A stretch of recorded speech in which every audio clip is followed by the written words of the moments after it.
guys. So for today's video, we and guys, nakagawa na kami. Ito yung mga Tawagan pa rin naman ang flagrant penalty call on si Jalen Green at after ng 2 free throws ni Draymond, nagkakasagutan pa ang dalawa para sinalit pa dito na natin. Isa pa lang ginagawa namin. Yung parang cake. Dadong bikon si Draymond Green, mga idol. Ito. Team ng Houston Rockets pati si Fred VanVleet. Pinatulan na niya. Dito nag-escalate ang tensyon. Nawat na si Dre dahil marami na ang sumali, mga idol. Magkakasundukan pa yata. Nagkapatuan, mga idol. Pinatulan ng tuwalya ni Tari Eason si Pat Spencer. Sakto. Dahil sa paglobo ng laman ng Houston Rockets down the stretch, nilabas na si Draymond si Stephen Curry. Palamitan ng ulo ang Warriors. Tabla na ang series, 1-1. So beautiful. Ito yung ginawa namin pero ibang ano siya. Same sa akin.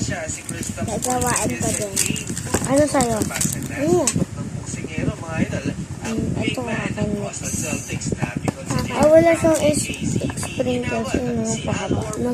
For the first time in his playoffs career, hindi maglalaro ang Jason Tatum yes. sa game. I-wait muna namin chocolate. Titikman namin yun, diba? Galing kasi sila sa Japan.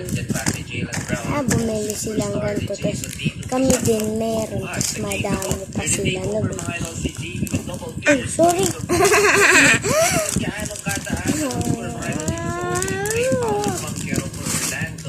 Ito yung sa akin. Gawaan natin sa'yo. Mamaya.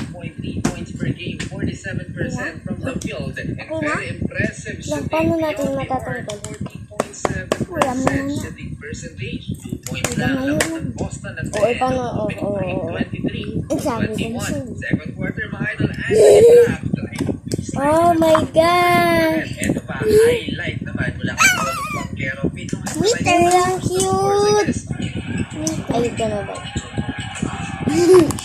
Tungkol sa pagbabalik ni Jason Tatum, ang status niya sa ngayon ay Tatum lang din naman, mga idol. Bakit game 3 or game 4 ay magpapakita din si JT. Nag-take over, mga idol, si Brandon Carter dito sa second play, 14 points and counting. At efficient ang kanyang shooting, mga idol, 60% from the field. Through Holiday naman, nakakita ng opportunity to land and slam.